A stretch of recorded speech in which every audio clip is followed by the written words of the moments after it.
quelque chose, n'hésitez pas à vous lever, partagez votre énergie. L'idée c'est de passer un bon moment pendant 10 petites minutes. Alors n'hésitez pas à vous rapprocher et ceux qui ne le font pas, ne vous plaignez pas puisque c'est ici que ça va se passer. A tout de suite.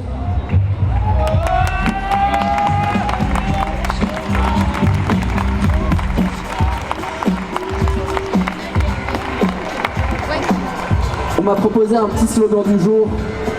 On m'indique dans l'oreillette qu'aujourd'hui le meeting c'est gauche, rassemblée. Alors quand je dirai gauche, vous direz rassemblée. Gauche, rassemblée. Gauche, rassemblée. Gauche, rassemblée. J'entends rien. Gauche, rassemblée. Ok, ça va. Je vous présente mon équipe, la fierté des nôtres, un maximum de bruit pour eux s'il vous plaît.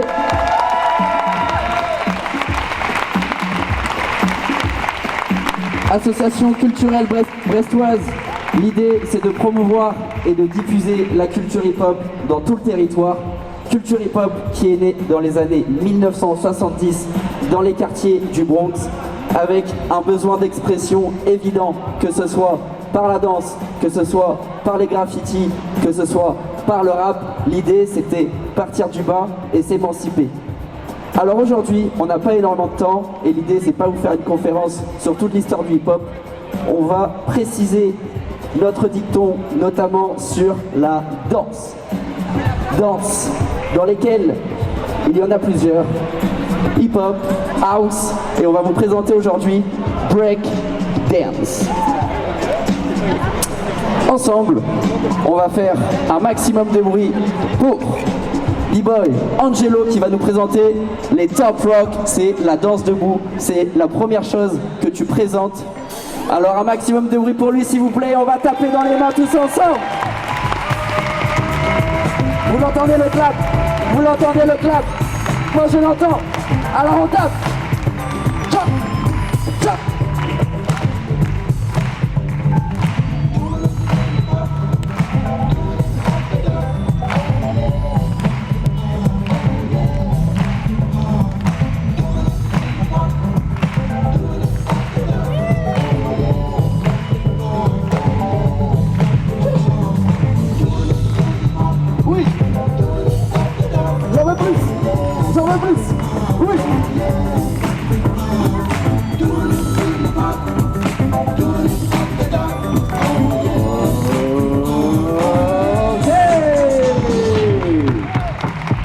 Premier pilier du breakdance, danse qui a fait son apparition aux Jeux Olympiques. On enchaîne directement avec des footwork, jeux de jambes au sol et c'est monsieur qui va nous le présenter, c'est ça l'idée?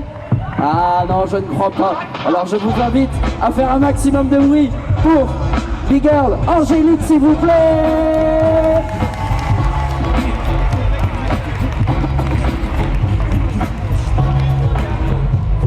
On l'encourage.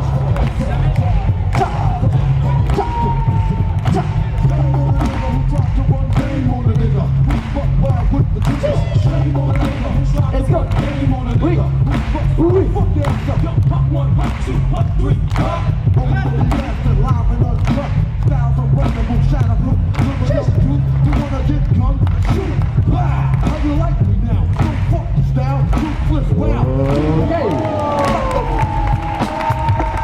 On enchaîne avec la notion de freeze. Freeze en anglais, je ne vous apprends rien. Geler, ça va être les moments bloqués qui vont permettre de prendre les accents sur la musique.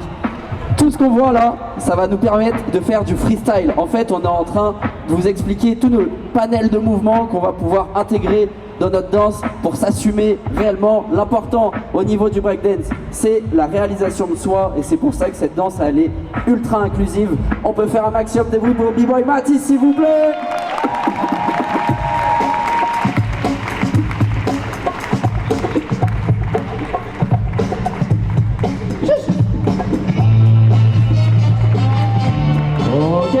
On descend le niveau, au sol, on remonte, on enchaîne sur la tête, on part dans les hauteurs, d'abord sur le coude,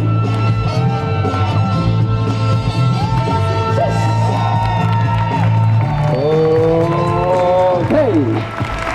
Le dernier pilier, c'est les power moves, tout ce qui est en rotation sur la tête, sur les mains, sur le dos, et c'est pour ça que le break a fait son entrée aux Jeux Olympiques, puisqu'il y a une énorme part gymnique avec beaucoup de gainage et de souplesse sollicitée pour les athlètes. On peut faire un maximum de bruit pour B-Boy Tingy, s'il vous plaît, du bruit pour lui. Let's go. DJ, balance tout ça. Chiche. Les mains, j'entends rien. Oui, oui, on envoie, on envoie, on envoie.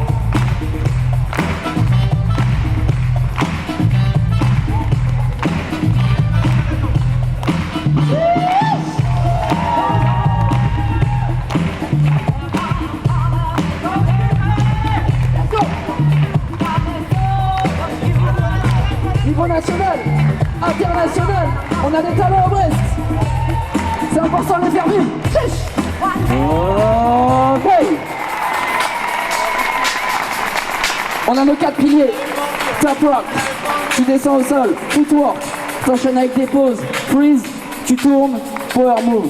Tout ça, tu le mets dans un mixeur en fonction de ce que tu préfères faire. Tu fais ce que tu as envie. Rien n'est imposé et c'est pour ça que c'est une danse libre et qui est constamment dans de l'improvisation. On improvise sur un rythme. Le rythme, vous l'entendez depuis tout à l'heure, c'est un breakbeat. Et on va faire un maximum de bruit pour Big Girl Angélique qui va nous présenter un passage. Elle met tout ça au mixeur et elle fait ce qu'elle veut. Let's go, du bruit pour elle. Let's go. Oui. On a besoin de votre énergie.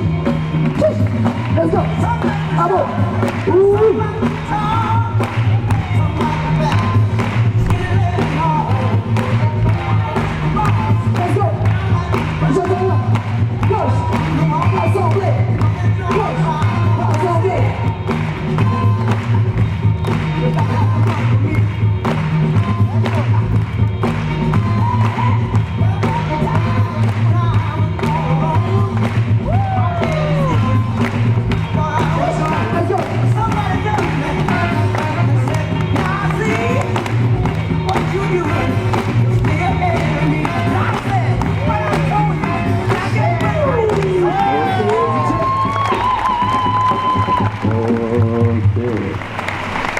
Là, on vous a fait un petit peu de théorie. En fait, on vous a donné des clés de compréhension. Parce que souvent, ce qui se passe, c'est que le public, il ne comprend pas ce qu'on fait. On vous a parlé des 4 piliers. Et maintenant, l'idée, c'était de présenter un passage. Angélique l'a fait. Et en fait, qu'est-ce qui se passe avec ça?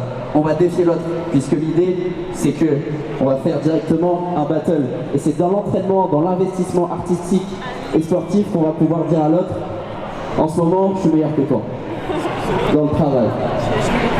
Alors, les équipes se sont décidées directement.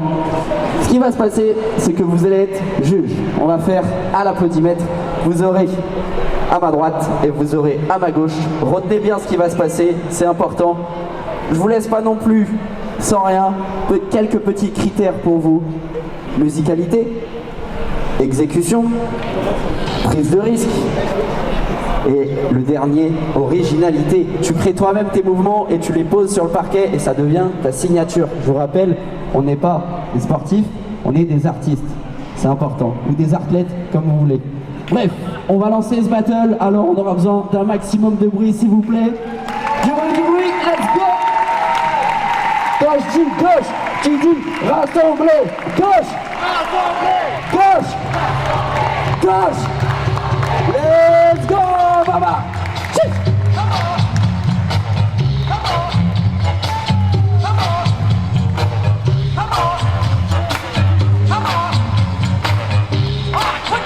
Oui, le clap! On entend la caisse claire! Allez pour vous! Allez ici! Oui! Let's go! Ah bon! Qu'est-ce qui se passe? Ils ont préparé des petits trucs. Let's go. B-Boy Angelo. On présente Brest. Let's go. Oui.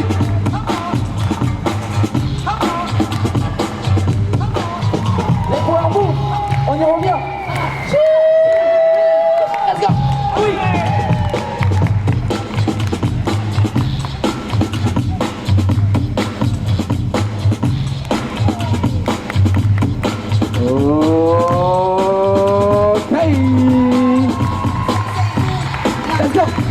Let's go.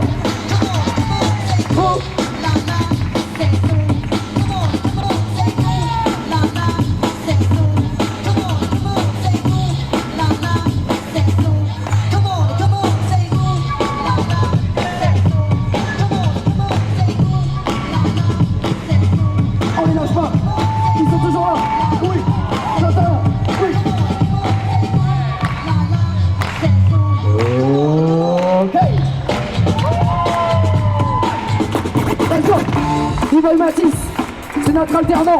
Faut pas qu'il se blesse ce soir, c'est important. Aïe! Ok, c'est validé. Oui, let's go.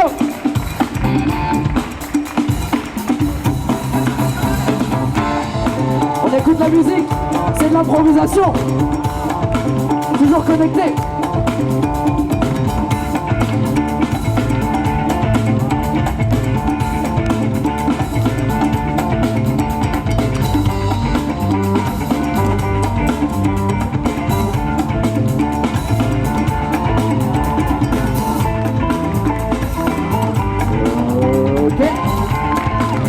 Passage du jour.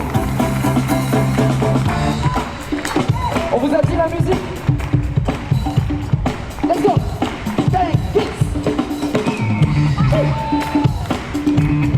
Je vous présente Brest. Comment il fait ça? Let's go.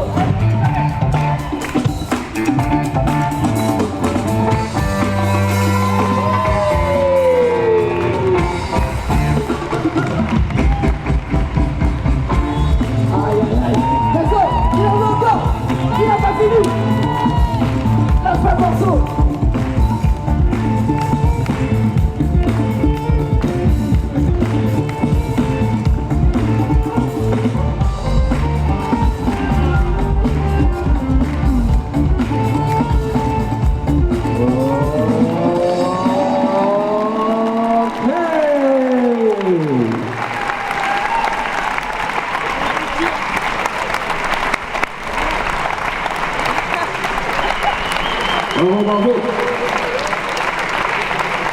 Vous l'aurez compris, ou du moins vous aurez pu l'observer, chaque danseur ou danseuse a sa patte, il a sa touche. Et c'est en ça que c'est inclusif le breakdance, c'est qu'en fait en fonction de ta morphologie, en fonction de tes capacités, en fonction de tes faiblesses, en fonction de tes qualités, et bien tu te positionnes et tu choisis.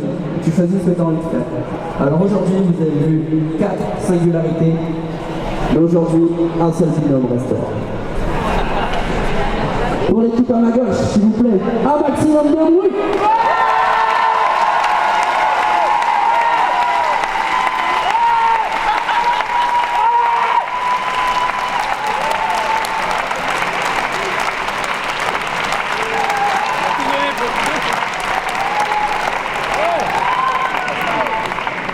Pour l'équipe à ma droite, un maximum de bruit, s'il vous plaît.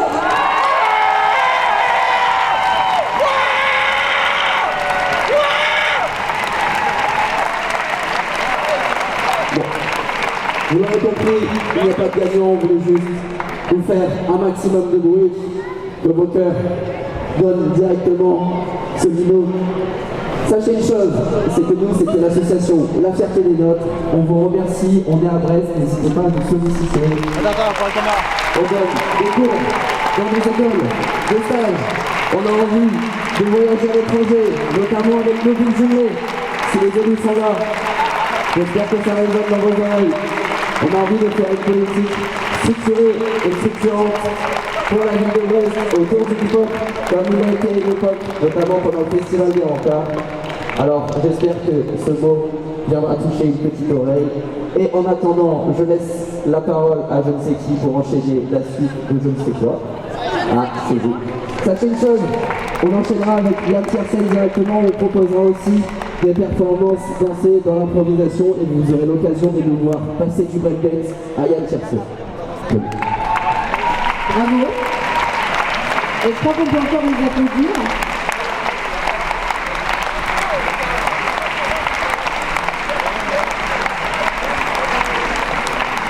Alors je vais me mettre là parce que je crois qu'on doit rouler la scène, donc si tu veux me rejoindre Simon. Donc bonsoir à toutes et à tous, je suis très heureuse de vous accueillir ce soir, salle Vigier, de vous voir si nombreuses et si nombreux pour ce dernier meeting de campagne, le dernier meeting de la Gauche Unie pour Brest. Vous êtes tous et tous venus ici ce soir pour un même objectif, faire gagner la gauche à Brest dimanche.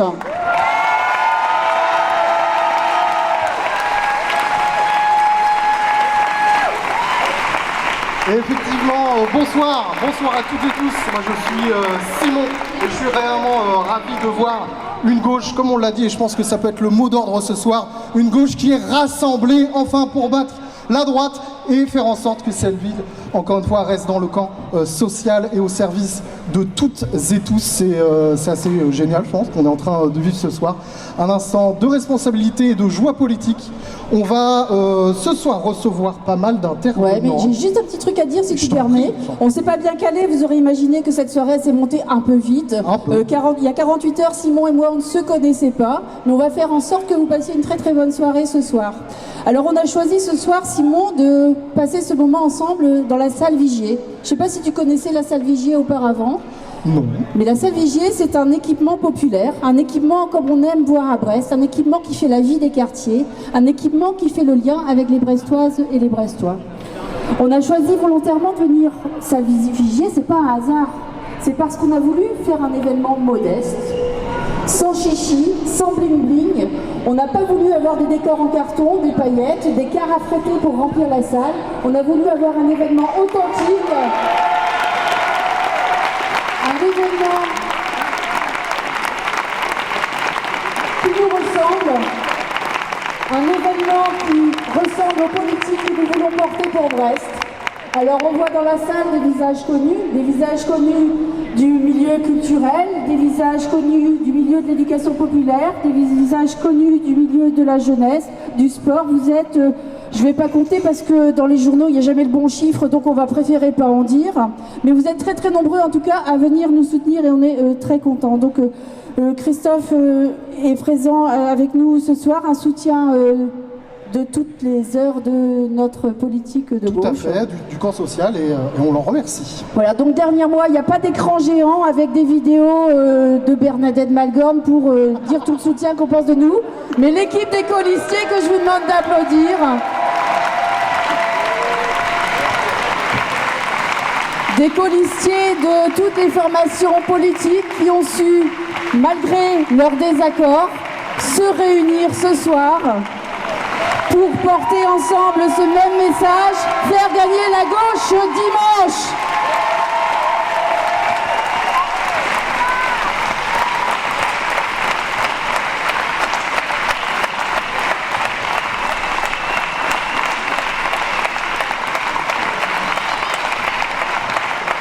Bon, cette soirée, on a voulu qu'elle soit simple, authentique, je vous l'ai déjà dit. Ce sera une soirée à la brestoise. Et tu sais ce que c'est une soirée à la brestoise, Simon? C'est une soirée où on s'amuse? C'est une soirée où on est avec des amis, une soirée où on écoute de la musique, une soirée où on échange et une soirée où on boit un verre de l'amitié après. Donc c'est ce qu'on se propose ce soir. Mais peut-être qu'au-delà des festivités, tu vas nous dérouler le programme de la soirée. Exactement, puisque une ville qui reste à gauche, ça impacte la vie de pas mal de gens. Et justement, ces personnes ont accepté de venir nous parler, ont accepté de venir témoigner de leur quotidien, de ce que change la politique municipale très concrètement pour leur vie. Je pense que ça va être d'une importance toute particulière qu'on écoute ce qu'elles ont toutes et tous à nous dire, puisqu'aujourd'hui on est là, on est rassemblés pour un événement qui est éminemment politique, on est là pour faire gagner effectivement un camp politique et donc pour changer la vie des gens, et ça c'est tout particulièrement important. Donc nous allons recevoir 4, mais si on a 5, on fera avec. 4 personnes issues, comme on dit, de la société civile, mais dont l'engagement politique est tout à fait marqué pour un temps d'échange axé succinct. Et ensuite, nous recevrons 4 de nos candidats et candidates afin de faire le point sur ce qui se passe quand même politiquement dans cette ville, ce qui s'est passé cette semaine et ce qu'on va faire toutes et tous, la gauche unie à Brest, Brest Insoumise et l'ensemble des partenaires pour les 7 années à venir.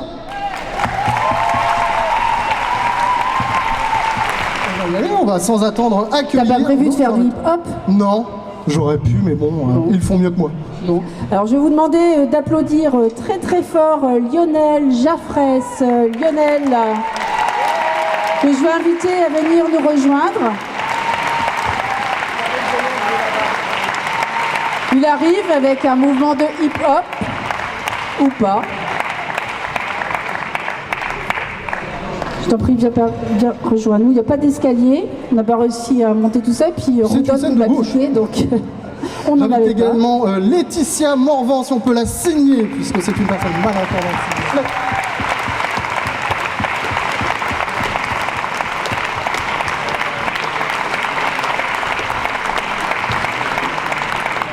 Je vais également demander à Yannick Hervé de nous rejoindre. Yannick, où es-tu? Et de l'applaudir.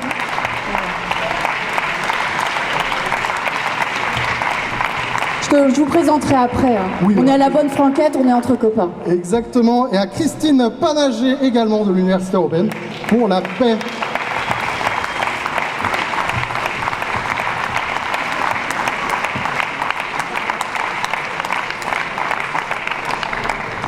Est-ce que vous êtes bien installés? Un petit verre d'eau. Allez.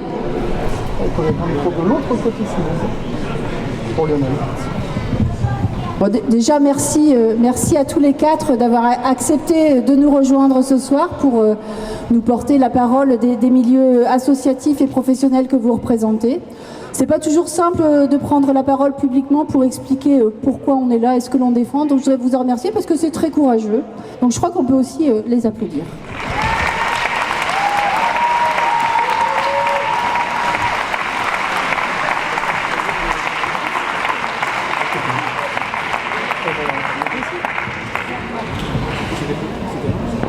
Les aléas du direct.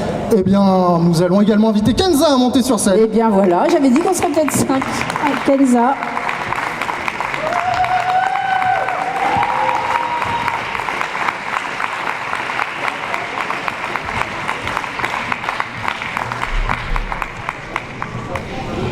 Donc merci Kenza de nous rejoindre également. On te présentera tout à l'heure et on expliquera qui tu es, pourquoi tu es là et pourquoi nous sommes très fiers de t'avoir aussi avec nous ce soir. Lionel, je vais commencer par toi. Alors je vais te présenter succinctement parce que j'imagine que tout le monde connaît Lionel ce soir. Bon, Lionel, donc tu es directeur artistique, metteur en scène. Tu occupes le champ culturel et artistique à Brest depuis plus de 30 ans. Tu me disais lorsqu'on a préparé cette soirée que tu faisais du théâtre quand Pierre Maille était maire. Pierre. Voilà, donc Lionel est là aujourd'hui. Donc Lionel, les élections de dimanche, ça a été une surprise pour beaucoup d'entre nous. Ce qui a aussi emmené certains changements. J'aimerais, si tu en es d'accord, que tu nous expliques quel a été ton ressenti sur ces résultats du premier tour et peut-être nous expliquer, dans le milieu professionnel que tu représentes, ce que pourrait représenter demain le passage de la droite à Brest. Ça te convient ? Alors bonjour à toutes et à tous. La première chose, alors on s'est réunis ce matin au maquis avec les maquisards et les maquisardes pour essayer de réfléchir ensemble qu'est-ce qu'on peut dire. Alors on a écrit un texte, je ne sais pas si je vais avoir le temps de le lire, mais en tout cas on en a écrit un. Alors d'abord la première chose, c'est qu'on était un peu inquiet de voir le RN au second tour à Brest, parce que je pense que c'est une première. Alors ça c'est la première chose. De voir l'extrême droite qui dépasse 10% à Brest, c'est pas nouveau, mais d'être second tour, oui. Et ensuite, effectivement, de voir que la droite était en passe éventuellement de gagner. Effectivement, ça nous inquiète parce que, pour plein de raisons, parce que quand on voit la politique du département actuellement, la politique de Maël de Calan, c'est-à-dire qui se traduit de manière très concrète en diminuant les subventions de certaines associations et de certaines structures sociales, genre le CCAS, la mission locale, Parentel, Don Bosco et plein d'autres, et qui parle d'insécurité en proposant de manière simpliste une police municipale. Alors qu'effectivement l'insécurité sociale, elle se traite de plein de manières différentes parce que c'est complexe. Donc face à une situation complexe, on répond de manière complexe. Et donc ça nous inquiète parce que forcément il y a des économies à faire quand on met une police municipale comme ça. Alors qu'est-ce qui passe en premier? C'est souvent la culture, peut-être l'éducation populaire, et c'est déjà le cas pour l'accompagnement social. Donc nous, on est effectivement inquiets pour nos propres pratiques d'éducation populaire parce qu'on s'en revendique et on sait que c'est une valeur de gauche. On sait que Brest a une tradition historique, populaire et ouvrière. Et cette tradition-là, elle s'est traduite par la gauche pendant 30 ans, plus de 30 ans à la mairie de Brest. Et grâce à ça, nous, on a poursuivi un chemin qui a fait qu'on a créé le maquis. Moi, j'ai créé un spectacle qui s'appelait Politique Qualité, avec des ouvrières de Jabil et d'Alcatel. J'ai créé un spectacle qui s'appelle Habiter à l'Arena, qui parlait des 100 ans d'habitat public à Brest. Peut-être que vous l'avez vu, j'espère. Et puis on a créé énormément de choses, et puis encore tous les jours, il y a de nouvelles choses qui se créent. Il y a des gens qui nous disent le maquis, ça sauve des vies, Ressort, ça sauve des vies, Vrac 29, ça sauve des vies. Et puis il y a plein d'assauts ici d'éducation populaire qui sauvent des vies. Mais ce qu'on nous propose là, c'est du coaching, c'est de contrôler des personnes au RSA de manière froide et violente. C'est de nous mépriser. Enfin, moi, c'est ce que je ressens. Clairement, Ressort qu'on porte, nous, depuis la 7e édition, c'est un arrêt brutal de la subvention de la part du département. Donc là, oui, je suis inquiet de savoir que si la droite exerce la même politique que celle du département, oui, on est menacé. Et j'ai dit à la salariée ce matin du maquis, écoute, j'espère qu'on ne parlera pas de licenciement dans 6 mois, 1 an ou plus, parce que c'est pas tout de suite. On a vu que le département arrivé au pouvoir, c'était pas tout de suite les coupes, c'est au bout de quelques mois, au bout d'1 an, petit à petit, chacun son tour. Et puis ça continue. Voilà, je pense que j'ai rien à rajouter. Merci de m'avoir écouté. Merci beaucoup. Lionel, on entend souvent que la gauche et la droite, c'est pareil. Mais donc, c'est pas pareil. Oui, j'ai pas besoin de te répondre. Clairement, moi je défends des valeurs de gauche. Alors, je vous dirai pas pour qui j'ai voté. Mais en tout cas, des fois, alors quand j'entends certains discours, je me sens d'extrême gauche. Je me dis, il y a un petit problème parce qu'on n'a pas la même vision historique des choses, de l'histoire de la gauche, quoi. Donc j'ai l'impression que d'être extrême.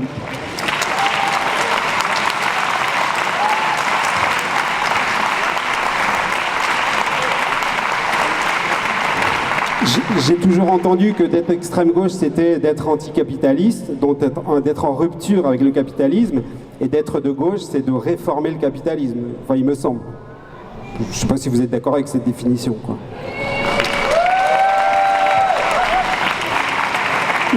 Un mot d'ordre pour dimanche ? Il faut voter, évidemment, pour gagner, et puis pour dire ce qu'on a à dire et d'être entendu.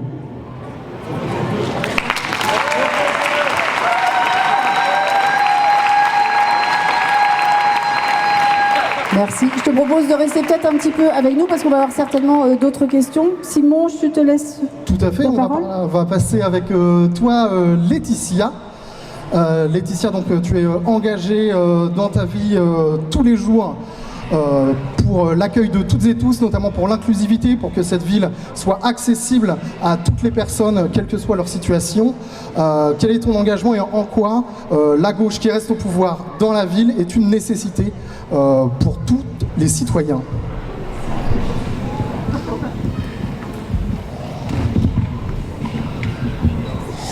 Bonjour tout le monde.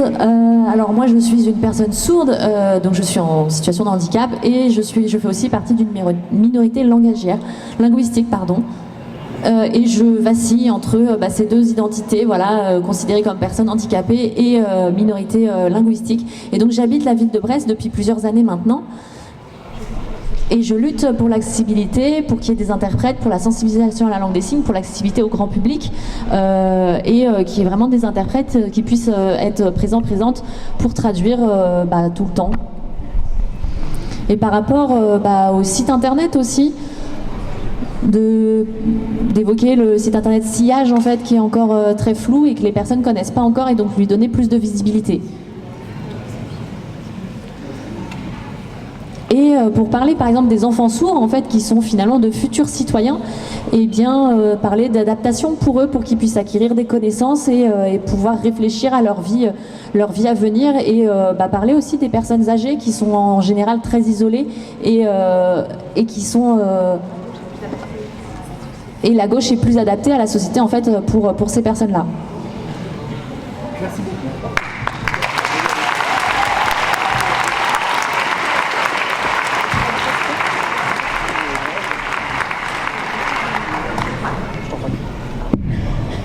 Bon, Simon n'a pas de question, mais moi je vais te poser peut-être la même question.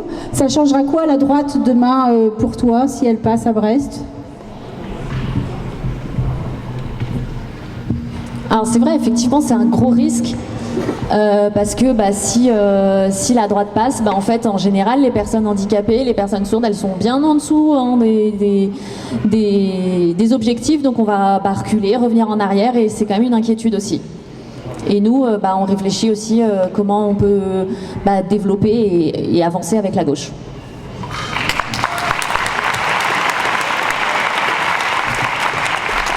Merci beaucoup à toi. Et donc, est-ce que tu as un mot d'ordre à nous donner également pour ce qu'on doit faire dimanche?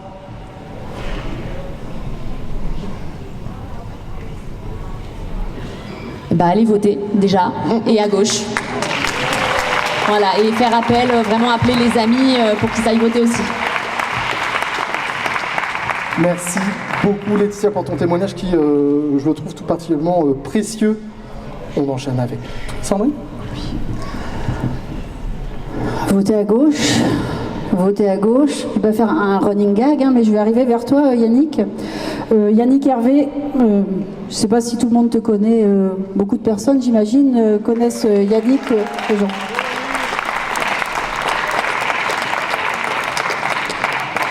Donc Yannick, tu es un acteur de l'éducation populaire, comme on dit. Tu œuvres dans ce secteur depuis plus de 30 ans, 40, 35, bon allez, depuis longtemps. Tu as aussi des responsabilités nationales. Donc moi j'aimerais beaucoup t'entendre sur ce qu'il s'est passé à Brest au premier tour et sur aussi le risque que pèserait un passage de la ville à droite pour le secteur que tu représentes. Cela fonctionne bien aussi. Merci. Merci pour votre invitation. On le sait, les associations dans notre pays et notamment à Brest sont essentielles pour la vie de la cité. Elles assurent le lien social, elles assurent les possibilités de faire ensemble. Elles sont aussi des espaces d'élaboration collective, alors parfois avec des débats, avec des écoles de la vie. 1 400 000 associations en France, entre 11 et 20 millions de bénévoles, selon la façon dont on les décompte. Et à Brest, des milliers d'associations, des dizaines de milliers de bénévoles. Donc les associations font partie de notre pays et sont essentielles, notamment pour empêcher l'avancée de la haine de l'autre ou du repli sur soi que porte l'extrême droite. Les associations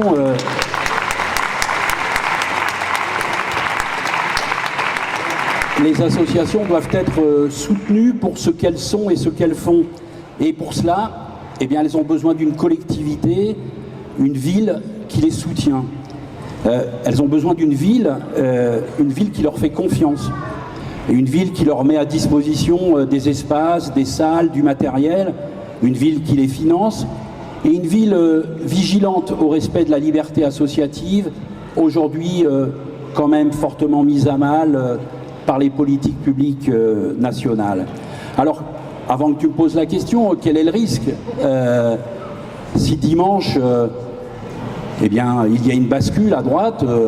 Alors, ça fait quelques années que je me préoccupe du risque de tsunami avec l'extrême droite, donc je suis un peu moins habitué à comparer ce qui est du domaine du débat démocratique, dans le domaine de l'acceptable, mais il suffit de regarder, Lionel l'a dit, le risque c'est que demain, si la droite est au pouvoir à Brest, les associations soient considérées comme des opérateurs comme d'autres, des acteurs économiques comme d'autres, soient mises en concurrence avec des entreprises lucratives.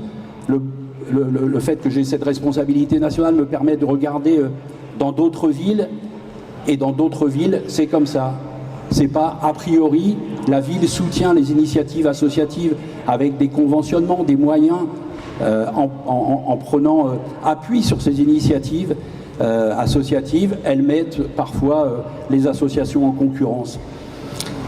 Besoin d'une ville qui refuse ce qui est fait au plus haut sommet de l'État, c'est-à-dire contourner les associations et les autres corps intermédiaires, comme ça peut se faire et effectivement par l'État central aujourd'hui. Le soutien à la liberté associative que les associations ont à Brest aujourd'hui, même quand il y a des interventions du sous-préfet, par exemple, dans la mise en œuvre du contrat d'engagement républicain dont nous demandons l'abolition, eh bien, la ville de Brest soutient les associations, y compris quand les associations malmènent la ville de Brest. Mais c'est ça la vraie vie. La vraie vie démocratique, c'est ça. On a besoin de financer, soutenir.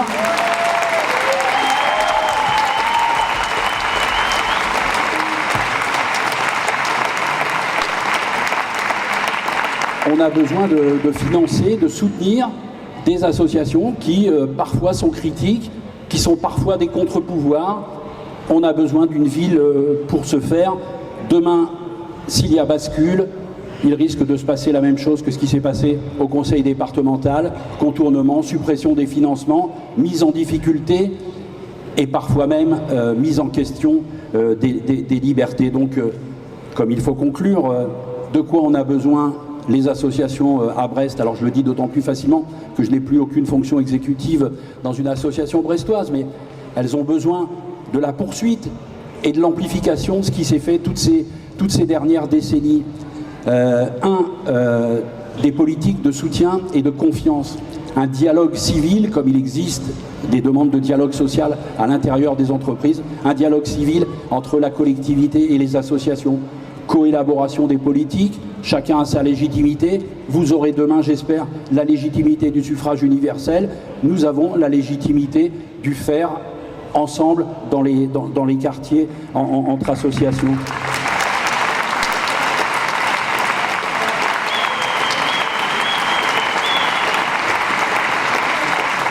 Et enfin, bien sûr que la vie n'est pas un long fleuve tranquille quand on fait ce choix de la confiance avec les associations. Dans le passé, il y a une douzaine d'années, on a connu quelques dialogues un peu toniques entre la ville et les associations, notamment d'éducation populaire, les centres sociaux, les maisons de quartier, les maisons pour tous, les patronages laïques. Je m'en souviens et ça a été une période extrêmement riche. On avait des désaccords. On a réussi à les dépasser dans le cadre d'un dialogue à la fois républicain et civil. Je crois que les associations ont besoin de la poursuite, de l'amplification de ce que vous avez mis en place depuis des décennies à Brest, y compris ces dernières années. Donc voilà, même si je ne vote pas à Brest parce que je ne suis pas brestois, mais de grande proximité, je souhaite que la liste que vous avez eu le courage de construire ensemble en ce début de semaine soit victorieuse dimanche prochain pour les associations.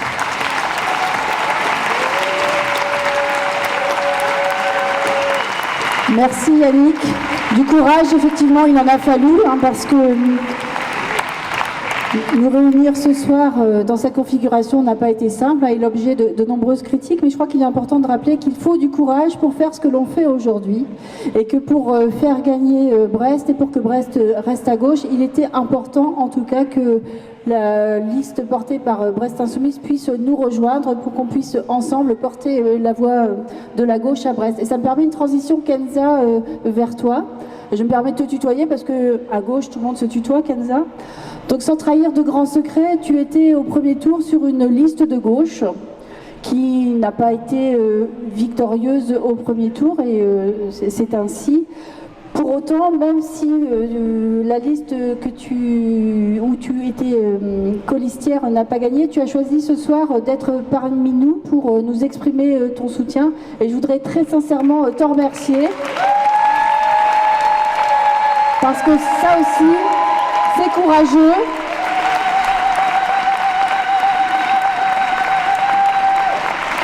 C'est toujours décevant quand on est candidat sur une liste de ne pas être à la hauteur de ce qu'on avait espéré, parce qu'on y met, quelle que soit notre liste, toute une énergie avec des convictions. Et on est souvent très très déçus. J'en profite pour remercier Xavier qui se cache là-bas. Merci d'être avec nous, Xavier, Élise. Parce que c'est aussi à ça qu'on reconnaît des gens de gauche, des vrais gens de gauche. Quand la difficulté est là, on n'hésite pas à se rassembler pour faire front ensemble. Donc sincèrement, grand merci à vous d'être là. Kenza, est-ce que tu voudrais nous dire peut-être quelques mots sur ce qui t'a amené à nous rejoindre ce soir ? Merci, bonjour à toutes et à toutes. Alors du coup, je tiens à préciser qu'aujourd'hui, je suis vraiment là en mon nom. Et en tant que présidente d'association, j'ai répondu présente à l'invitation de Malik, parce que c'est surtout un ami et quelqu'un avec qui j'ai grandi sur le quartier de Kéréderne.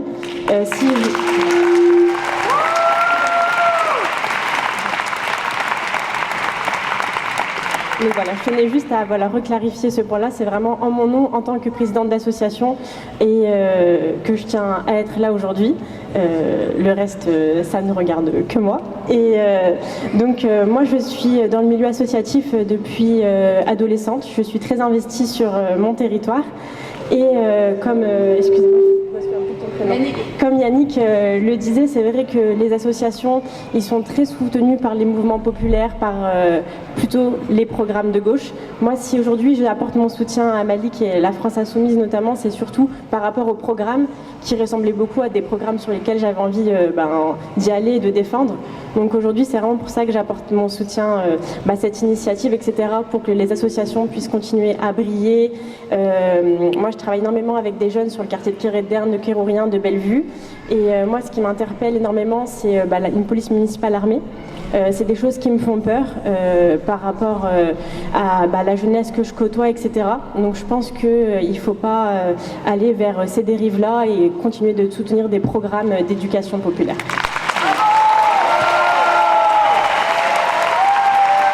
Merci Kenza. Merci beaucoup Kenza pour ton témoignage. Effectivement, s'il y a bien quelque chose qui nous rassemble, c'est que nous à gauche, on n'est pas pour le tout répressif, on est pour l'éducation populaire. On n'est pas pour les flics armés, quoi, tu as raison. Il faut le dire, et ça c'est important, et ça nous rassemble. Dernière prise de parole ce soir, et non des moindres. Christine, bonsoir. Tu es de l'université... Oui, pardon. Moi, je voulais savoir si ça fonctionne. Ça fonctionne. L'Université européenne pour la paix. Et quel sujet en ce moment, quel sujet? Brest, c'est une ville qui est marquée par la guerre, et j'aimerais quand même ce soir qu'on ait une pensée pour les peuples en lutte. Évidemment, le peuple ukrainien, le peuple palestinien, évidemment tous les autres. Être de gauche, c'est soutenir l'ensemble des peuples en lutte pour la paix.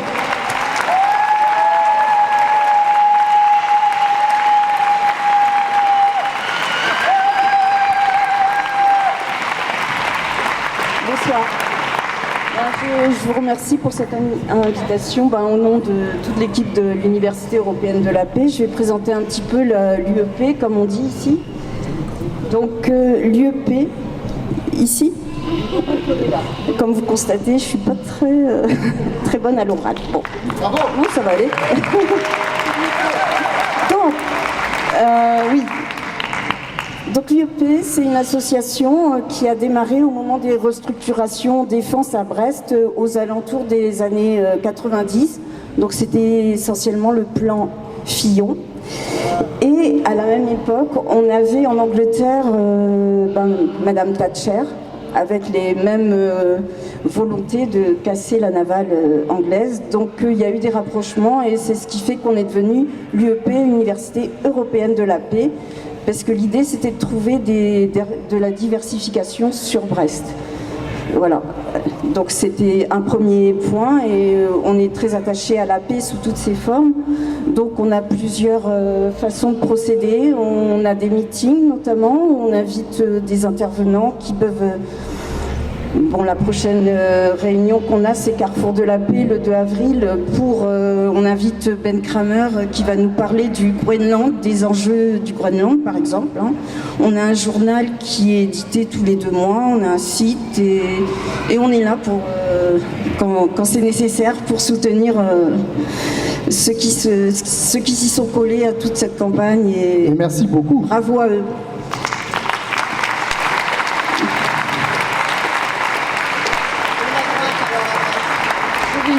Je vais en parler. Donc moi perso, je suis donc militante à l'UEP. J'ai été aussi militante de la gauche sur Brest quand j'étais brestoise pendant un certain nombre d'années. Donc à ce titre-là, voilà, j'ai 2 casquettes. Donc je vais essayer de jongler avec ça, on va dire. Donc je suis en fait la trésorière. Et bon, je marquais là que parler n'était pas mon point le meilleur. Ça. Je pensais parler aussi un petit peu des 31 villes passées à l'extrême droite, mais on va reléguer ça à la conclusion si vous le voulez bien. On n'aborde pas les sujets qui fâchent trop vite. Bon. Donc, pour nous, à Brest, au niveau des municipales et à l'UEP surtout, le souci, c'est la sécurité humaine. En fait, la paix dans une ville, ça commence par cet aspect-là. Donc, ok, il faut quelques brigades civiles non armées, tu l'as bien dit, on est complètement d'accord. Mais voilà, mais c'est tout, quoi. Et c'est vrai que c'est réclamé. On a eu des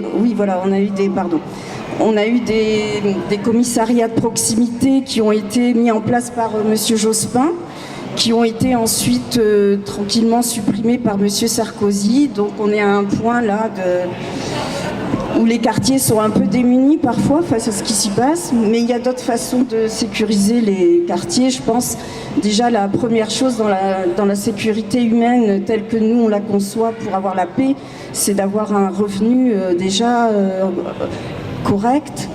Et c'est aussi quand on n'a pas de revenus, parce que le chômage existe, parce que des circonstances peuvent se produire, c'est d'avoir un revenu, un RSA, sans avoir besoin de justifier en permanence et d'être harcelé pour cela.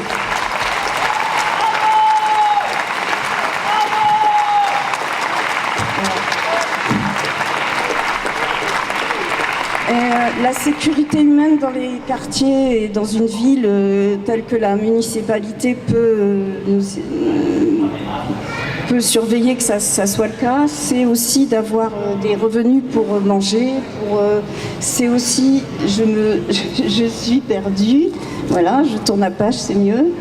C'est aussi d'avoir accès à un logement, donc c'est important à Brest. On sait qu'à Brest, il y a quand même beaucoup de logements sociaux, mais il y a des logements sociaux vides, il y a moyen encore d'augmenter ça et de ne pas laisser les logements brestois tels qu'ils, parce que c'est une ville où il fait bon vivre, et ça, il y en a qui l'ont bien repéré à droite, et il y a pas mal de promoteurs parisiens qui ont les moyens de spéculer sur tous les logements privés et de faire monter les loyers, et ça, on doit l'empêcher et on doit vraiment y aller.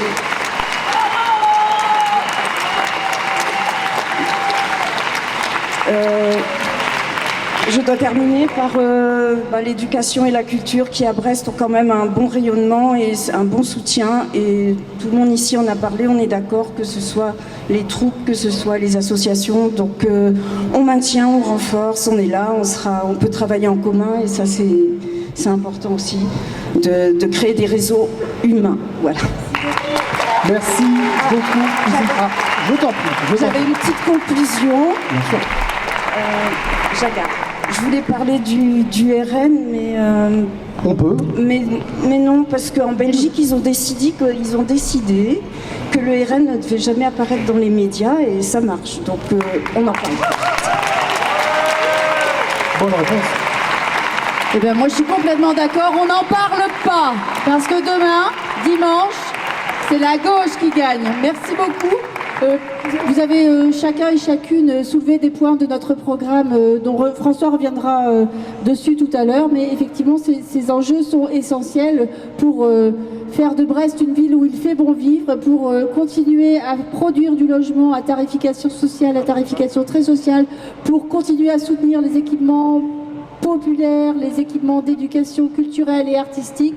Dimanche, il y a un seul mot d'ordre, on vote à... Gauche. On vote à... Gauche. Parce que mon papa qui faisait de la peinture me disait toujours qu'il fallait mettre plusieurs couches pour que ça tienne mieux. Alors dimanche, on vote à gauche. Merci à toutes et à tous, je crois qu'on peut vous Merci applaudir. beaucoup, on peut les applaudir. Peut-être vous inviter à rejoindre... Et sans plus attendre, on va accueillir celles et ceux pour qui nous allons toutes et tous voter ce dimanche, afin que la gauche remporte la ville et la garde. Qui ça? Qui ça? La gauche. La gauche. Et elle est comment la gauche?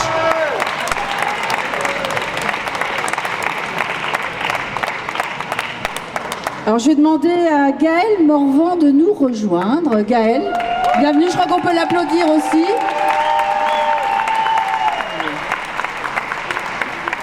Alors je crois que ces micros fonctionnent, sinon je te prête le mien. Enfin le mien, qui n'est pas le mien en fait, hein, c'est celui de la ville, hein, parce qu'on est aussi soutenu pour cet événement par les services de la ville, qu'on a sollicité comme n'importe quelle association brestoise pour pouvoir bénéficier de matériel, de chaises.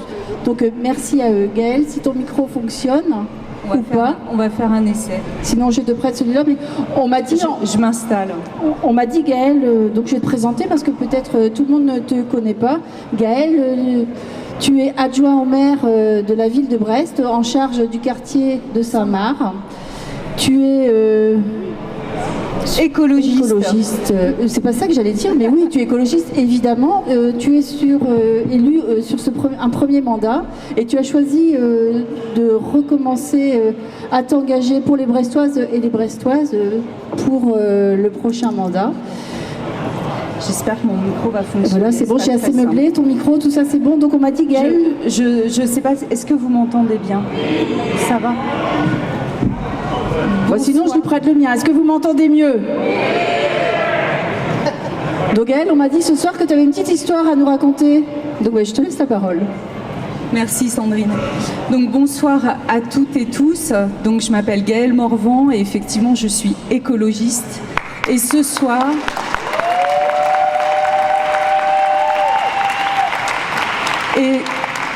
je vais vous raconter une histoire. Mais je vous préviens, c'est une histoire très moche. C'est l'histoire du maire de Gouesnou qui se dit de droite modérée et qui devient maire de Brest. Dans les premiers mois, il multiplie par 4 le budget communication de la ville, comme il l'a fait dans la ville voisine de Gouesnou. Faut dire qu'il a des choses à faire, faut dire qu'il a des choses à montrer et d'autres à moins montrer. Il communiquera sur le nombre de places de crèche qui reste stable, voire même qui augmente. Mais il oubliera de préciser qu'il s'agit de places dans des crèches privées, au service d'intérêt privé, accessibles uniquement à celles et ceux qui en ont les moyens.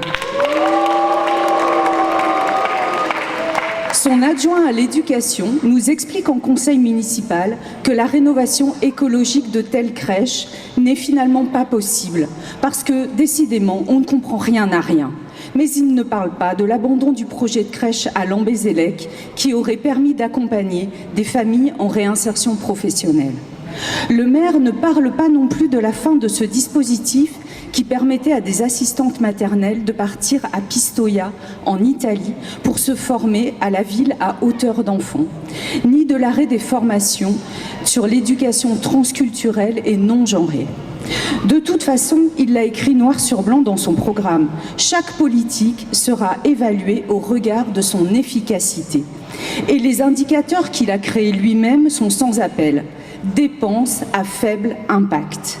Parce que c'est ça la droite, des intérêts particuliers au mépris de l'intérêt collectif.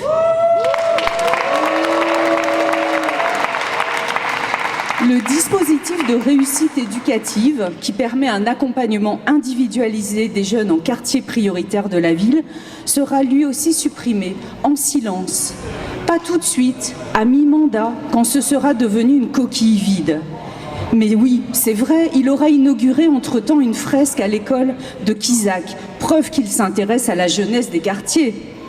Et puis que personne ne vienne le chercher sur l'éducation. Pendant près de 6 mois, il aura communiqué sur la grande consultation inédite qu'il aura faite avec les familles et les enseignants sur les rythmes scolaires. Parce que lui, il est à l'écoute, ça se voit sur les photos.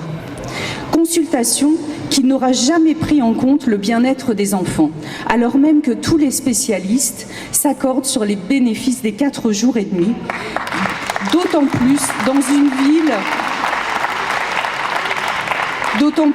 ville où près de 30% des enfants scolarisés connaissent la précarité et sont nombreux à ne pas avoir le français comme langue maternelle.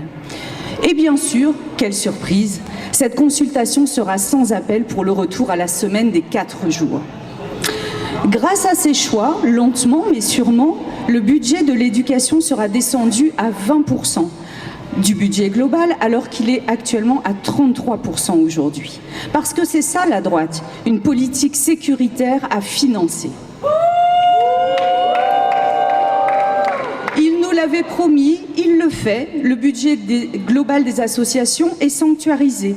Mais l'association écologiste, qui fait des animations de sensibilisation et qui a produit un plaidoyer un peu trop critique à son égard, verra sa subvention sabrée et sa salariée remerciée.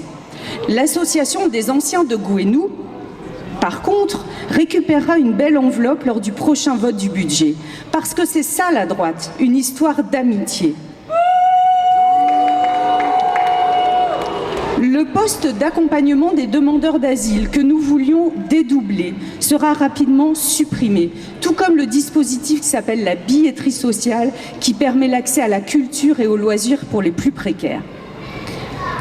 Ce n'est pas une compétence municipale, nous dira-t-il, ça dépend du département. Mais parce que c'est ça la droite, les électeurs d'extrême droite à ne pas trop froisser. Alors oui, pour une partie des Brestoises et des Brestois, tout cela restera invisible. La communication sera bonne. Mais pour les associations, pour la culture, pour les plus fragiles, pour les enfants, pour les jeunes, pour les personnes LGBTQIA+, les personnes exilées, tant et tant de personnes, l'impact sera concret et douloureux. Alors, cette histoire que je vous raconte ce soir, il faut qu'elle reste une fiction. Nous ne voulons jamais la raconter à nos enfants.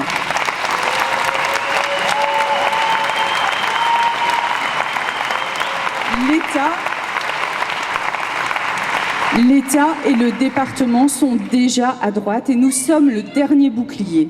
Les compétences de la ville sont essentielles. C'est l'éducation, c'est la jeunesse, c'est l'action sociale, c'est la culture, c'est le sport, la petite enfance, le grand âge, la participation citoyenne. Et que personne n'aille dire que nous n'avons pas la même boussole à gauche sur ces sujets. Notre boussole, c'est ce qui nous rassemble. Faire des politiques pour améliorer la vie de toutes et tous.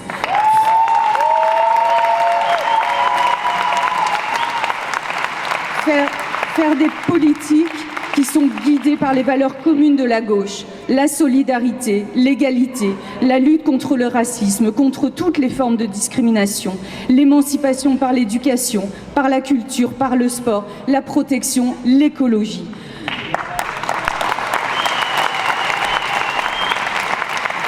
Nous savons nous rassembler autour de ces valeurs et nous nous rassemblons. Pour les Brestoises et les Brestois, pour Brest, parce que c'est ça la gauche. Merci.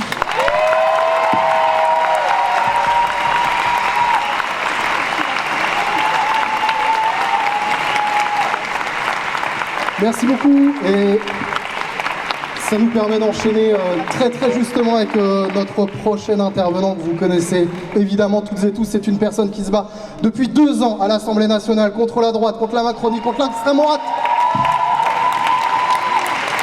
Notre député de la 2e circonscription du Finistère, Pierre-Yves Cadala.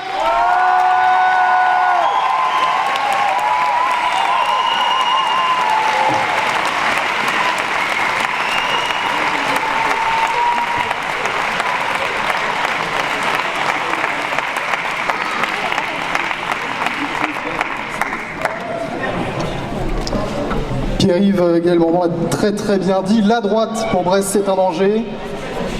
en quoi elle ne doit pas passer dimanche. Regardez-vous ce soir. Regardez-vous entre vous. Vous êtes là en grand nombre pour que Brest dresse le cœur battant à gauche. Et si vous êtes là, et si notre appel ce soir a été entendu, c'est parce que le vôtre l'a été. C'est parce qu'avec François Thuillandre, avec les écologistes, avec les communistes, avec Cécile Beaudouin et la liste Brest Insoumise, avec toutes et tous, nous avons fait la gauche rassemblée pour le second tour.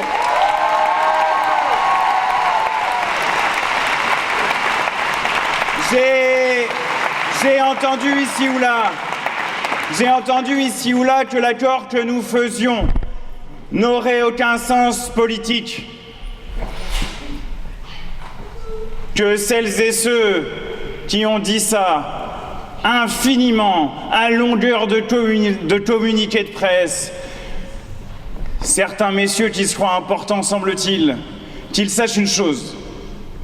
Jamais dans la campagne de premier tour, nous ne nous sommes opposés sur un principe fondamental. Un principe qui est plus qu'un principe, je le crois. Un héritage. L'héritage du socialisme municipal. Le fait que les patronages laïcs, que le secteur culturel, que le secteur associatif, que tout Brest vit dynamiquement grâce à tout cela. Et nous l'avons défendu toutes et tous ensemble dès le premier tour. Et nous le faisons toutes et tous ensemble au second tour.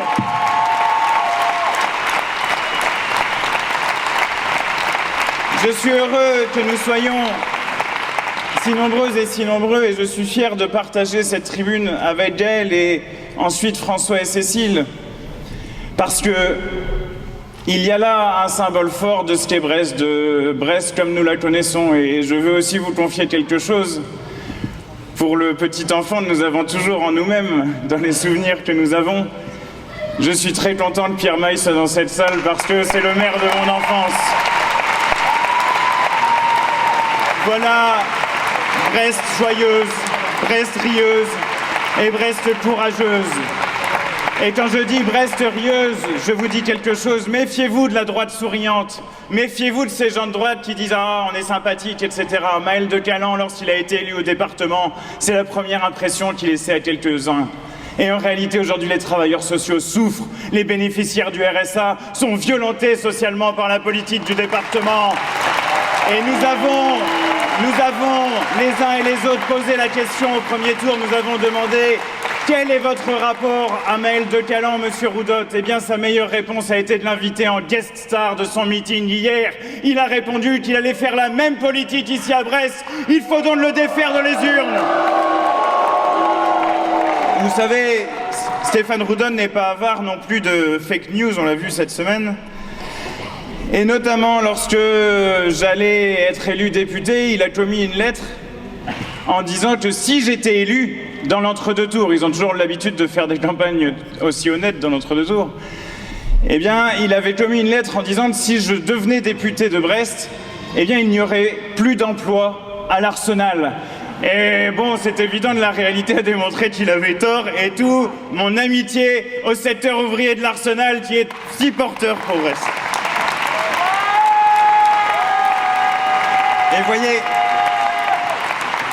le sens de la politique de Maël de Calan au département est toujours le même, avec sa cellule bien mal nommée du juste droit. C'est de faire le tri entre les bons et les mauvais pauvres, soi-disant, en faisant fi des conditions réelles de la précarité, des dépressions, de l'isolement, de tout ce qui fait souffrir aussi dans l'existence et qui nous pousse, gens de gauche, à aller du côté de l'empathie et de la solidarité. Et de la même façon qu'ils veulent faire le tri entre les bons pauvres et les mauvais pauvres, les voici en train d'essayer dans l'entre-deux tours de faire le tri entre la bonne gauche et la mauvaise gauche, qui serait la France insoumise. Eh ben non, notre réponse ce soir, c'est qu'il n'y a qu'une gauche, la gauche solidaire, fidèle à l'histoire du socialisme. D'autres disent encore, puisque François Thuillandre eh bien, obtiendrait dimanche son 5e mandat. D'autres disent ce serait le statu quo. Mais nous sommes allés juste avant le premier tour avec François Cuyandre, avec d'autres. Je vais vous raconter ça. À Pont-à-Nézen, il y avait un superbe projet qui a été financé, qui a permis à 14 personnes eh bien, d'avoir une formation en cuisine, en allant ensuite, ça s'appelle Cuisine du Monde, et en allant ensuite obtenir des emplois. Eh bien, vous voyez, et on pourrait en prendre plein d'autres, des exemples de cette nature dans le travail social magnifique qui existe aujourd'hui dans cette ville. Si c'est ça le statu quo, ça s'appelle continuer à changer la vie des gens pour le mieux. Et l'artère battante de notre ville qui a été si critiquée par la droite lors de cette campagne, elle s'appelle et elle porte le nom de ce grand penseur et militant, Jean Jaurès. Et c'est donc par des mots de Jean Jaurès que j'ai envie de terminer en vous appelant à vous mobiliser massivement. Jean Jaurès, dans un discours à la jeunesse, et je vois qu'il y a toutes les générations ici ce soir, Jean Jaurès disait « Le courage, c'est d'aimer la vie, c'est d'aller à l'idéal et de comprendre le réel, c'est d'agir et de se donner aux grandes causes, sans savoir quelle récompense réserve à notre effort l'univers, ni s'il lui réserve une récompense. Le courage, c'est de chercher la vérité et de la dire. La vérité, c'est que Brest a le cœur à gauche. Votez, faites voter pour la gauche unie à Brest.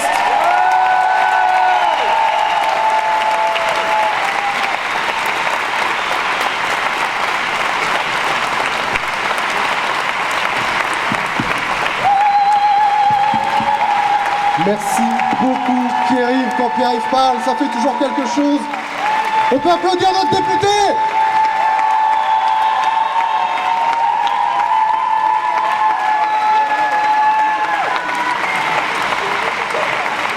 Merci pour lui, sans plus attendre, on va accueillir les 2 dernières personnes qui vont prendre la parole ce soir, des personnes qui ont su se parler dès dimanche soir et avec qui on va continuer à faire des belles choses.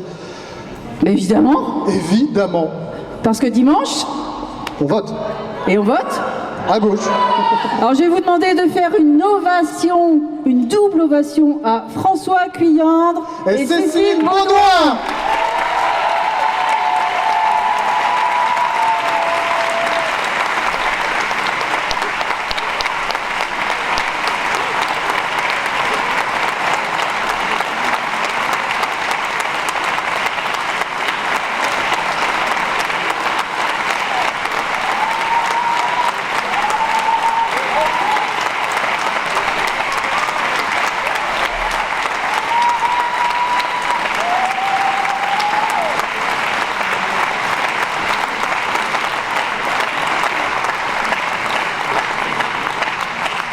Ça fait du bien, hein. C'est agréable, je trouve. Oui, en fait, je sais pas ce qu'ils ont foutu à la ville, François, mais on a eu que 2 micros avec des fils. Donc, on va essayer de se débrouiller, mais je vais vous le passer. Le temps qu'on s'installe, peut-être, François, premier mot pour toi. Comment ça va? Parce que depuis dimanche, tu as été un petit peu secoué quand même. Non? Donc, tu vas bien? Oui, tout va bien, même si je dors pas trop bien, mais on va gagner dimanche, donc ça ira mieux. Ouais.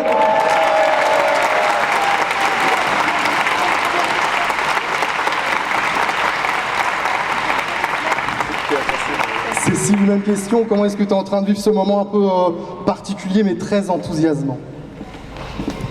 Tout à fait, bonsoir et merci à toutes et tous pour votre présence.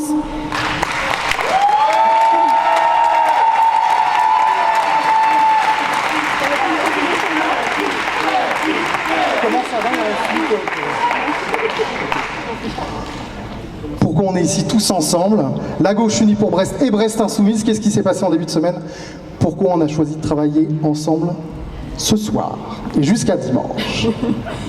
Il semble que ce meeting répond bien à la question qui est posée. Pourquoi cette fusion technique et démocratique de la liste Brest insoumise avec la liste de François Cuyandre?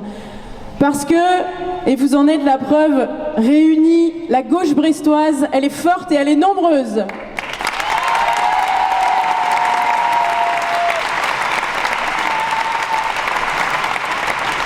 J'adresse toutes mes sincères félicitations et mes chaleureux remerciements à toutes les militantes et à tous les militants qui ont porté haut les valeurs de la gauche pendant cette campagne. Merci à elles, merci à eux. Merci à celles et ceux qui ont organisé cette soirée et à tous les artistes qui nous font l'immense plaisir d'apporter à ce moment toute la joie qui va nous porter vers le second tour. Merci.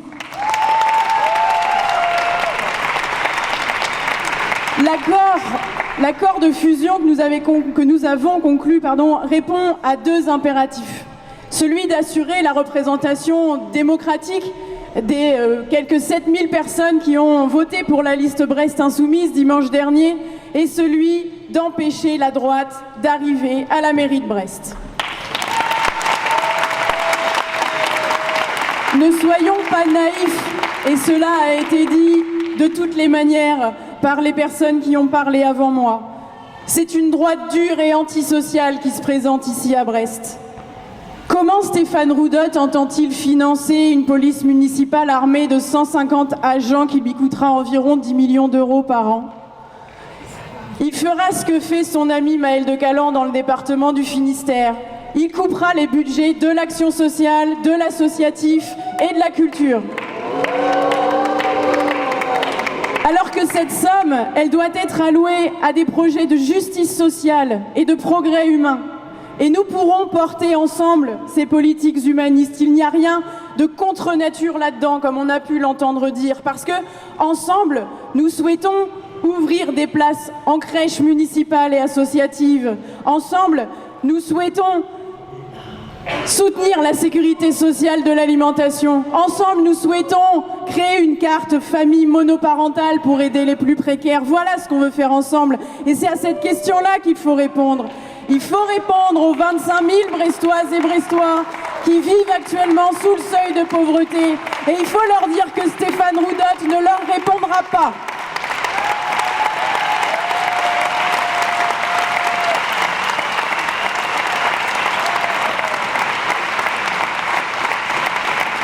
Et si l'on regarde d'ailleurs au niveau national, ce type d'alliance se noue partout dans le pays. À Toulouse, à Nantes, à Tulle, à Lyon, à Grenoble.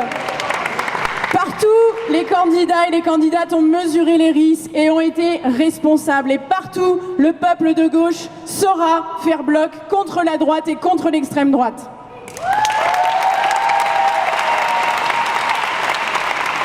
Et ne perdons pas non plus de vue que des élus de gauche dans les conseils municipaux, ce sont des sénatrices et des sénateurs de gauche dans la Chambre haute.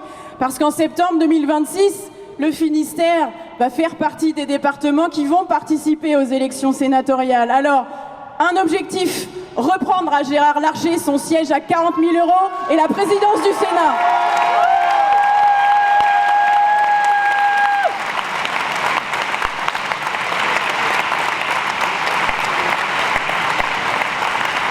Alors certes, l'inquiétude nous a saisis dimanche soir face au score de Stéphane Roudotte. Elle nous a saisis, mais elle ne nous paralyse pas. Elle nous galvanise. Et elle a dynamisé cette campagne de second tour parce qu'il est bien évidemment possible de faire gagner l'espoir ce dimanche. Il est possible de faire gagner l'écologie populaire. Il est possible de faire gagner le droit à la mobilité à tout âge. Il est possible de faire gagner le retour de la nature en ville.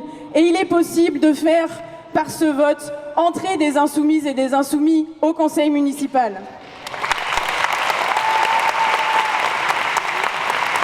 Alors,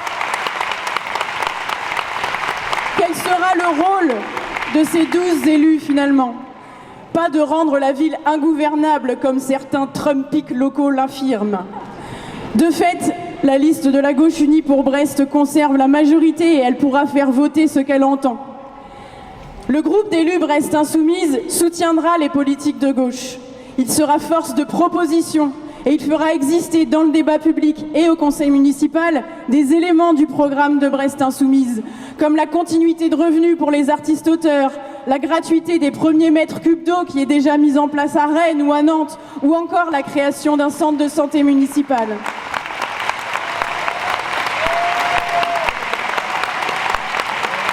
Notre groupe d'élus aura un rôle de vigie de la gauche rassemblée. C'est une fusion sans concession. Et conformément à l'exigence accrue de transparence démocratique, nous communiquerons par tous les moyens sur l'action municipale. Il est impératif de la rendre accessible, la plus accessible possible, si l'on veut favoriser l'implication des citoyennes et des citoyens dans les politiques publiques. C'est possible et c'est souhaitable. Par ailleurs, des points du programme de Brest Insoumise sont applicables même si nous ne sommes pas dans l'exécutif municipal. Par exemple, nous avions prévu de faire chaque semaine dans un quartier différent une permanence d'accès aux droits en permanence d'une élue ou d'un élu. Et nous le mettrons en place dès le début du mois d'avril. On se rend dans un quartier avec un barnum et du café et on aide les gens à faire leur demande de logement social, à s'inscrire sur les listes électorales, à demander un titre de séjour ou la nationalité française. Voilà une façon concrète de faire vivre la solidarité et la lutte contre le non-recours aux droits sociaux. Nous avons également eu l'occasion de l'évoquer. L'extrême droite est au second tour des municipales ici à Brest. Et c'est gravissime. Nous aurons à supporter 2 ou 3 conseillers municipaux du RN.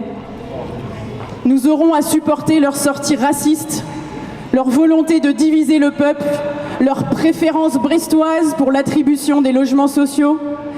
Et vous avez peut-être vu dans l'actualité récente comment la frontière s'estompe entre la droite dite de gouvernement et l'extrême droite. Sur Twitter, les Républicains partagent des publications du RN. À Nantes, le parti d'extrême droite Reconquête, celui d'Éric Zemmour, soutient le candidat des Républicains. Quel scandale! Stéphane Roudotte dit qu'il ne veut pas de Mélenchon à l'hôtel de ville. Nous ne voulons pas de Retailleau.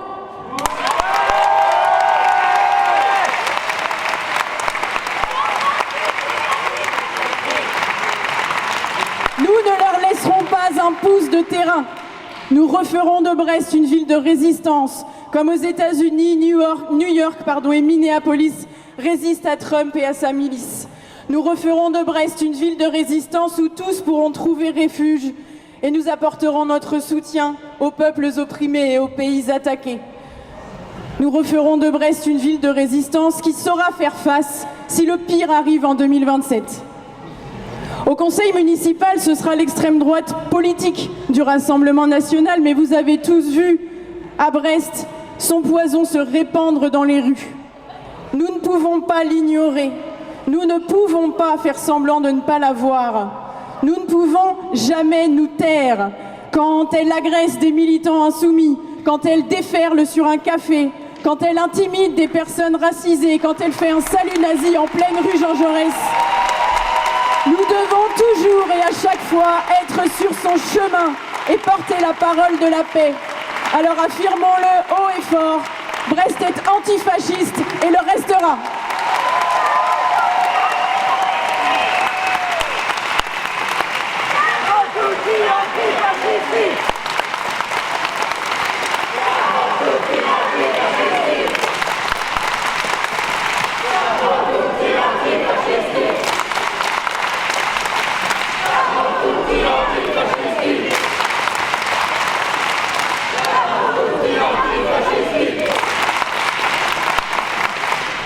Merci à vous. Cet après-midi, pas plus tard que cet après-midi, nous avons d'ailleurs parlé d'une seule voix dans un communiqué commun contre tous les racismes.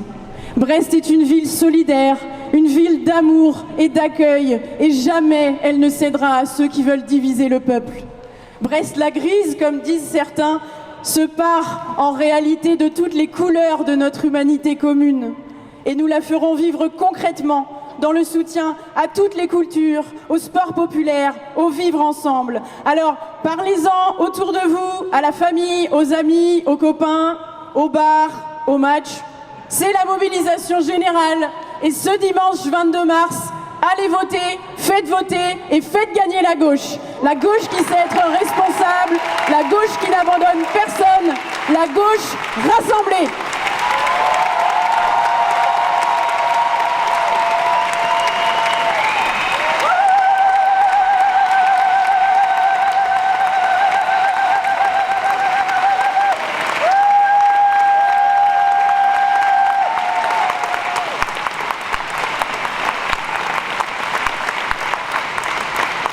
Merci Cécile, merci pour tes mots qui montrent que nombreux de nos combats sont communs. Pour d'autres sujets, je pense qu'on aura un peu plus de discussion, mais on va avoir tout un mandat, je l'espère, pour y travailler. Donc merci vraiment pour tes mots qui nous encouragent en tout cas encore plus à gagner demain.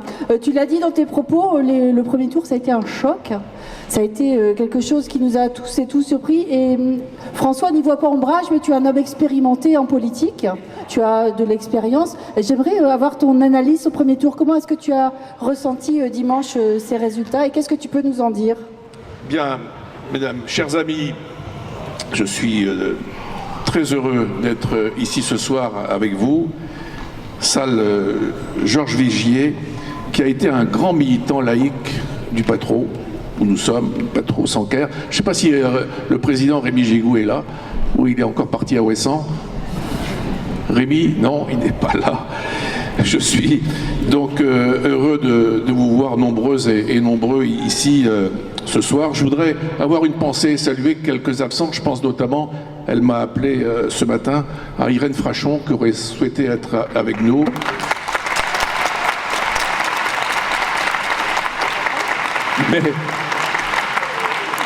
Mais Irène est en service à l'hôpital de Carhaix, qui dépend du CHU, comme chacun le sait. Je voudrais saluer Christophe Biosec, qui est là, mon ami Christophe. Et Yann Tiersen, qui doit être également par là.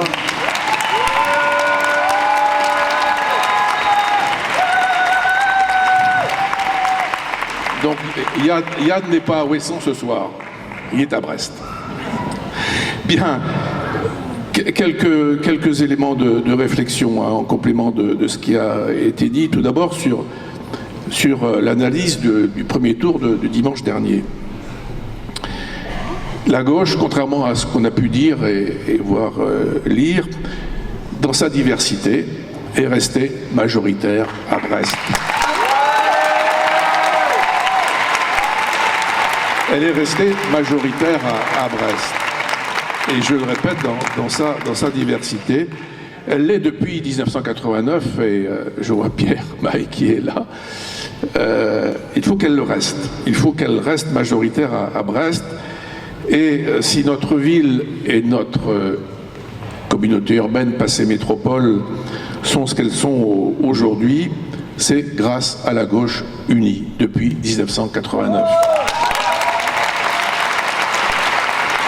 Alors, il y a eu des discussions dimanche soir et jusqu'à lundi matin. Un accord a été trouvé avec l'équipe de Cécile Beaudoin et je voudrais t'en remercier très sincèrement.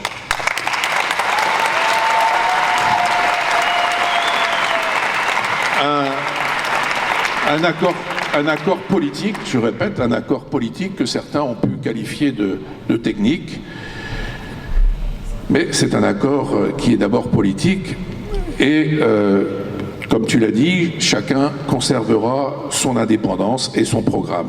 Chacun dans son couloir de nage, chacun, j'aime beaucoup cette expression, mais chacun dans son couloir de nage, mais en allant dans le même sens.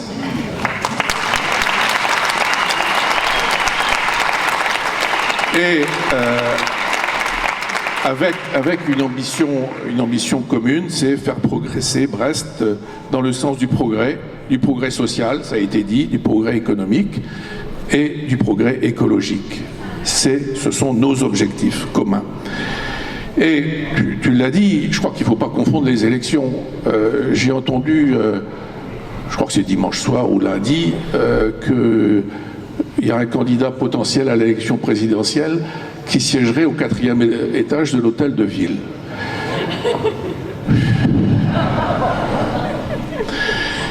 Propos proprement ridicules et je demande d'ailleurs qu'il soit sifflé. Voilà. Donc dimanche prochain, ce sont des élections municipales et métropolitaine quand même derrière. Il y a l'intercommunalité qui est importante et pas d'élection présidentielle.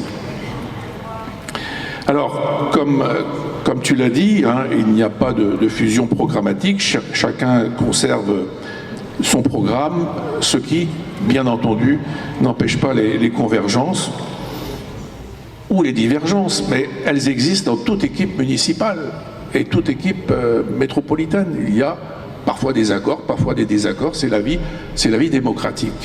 Et je ne parle pas de l'Assemblée nationale, cher ami. Voilà.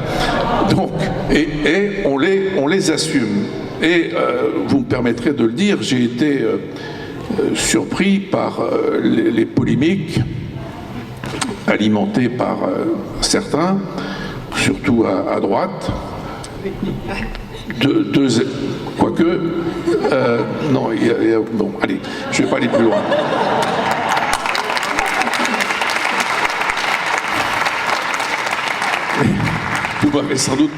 Vous m'avez sans doute compris.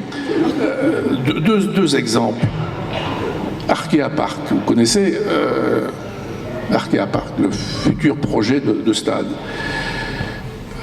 Je m'étonne des polémiques sur ce sujet. Un vote a eu lieu en conseil de métropole. Un vote a eu lieu en conseil de métropole en octobre. Et pour ce qui me concerne, j'ai été clair sur le choix. Je regrette peut-être qu'on ne puisse pas rénover Francis Leblay, c'est à mes yeux la réalité, mais j'ai été clair sur ce choix majoritaire, collectif.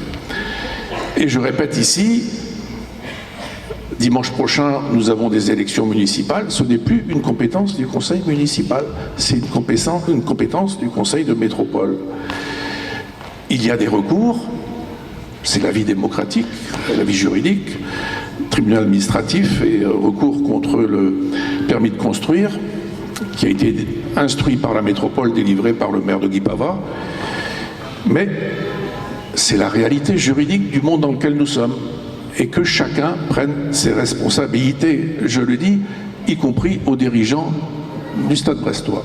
Que chacun prenne ses responsabilités.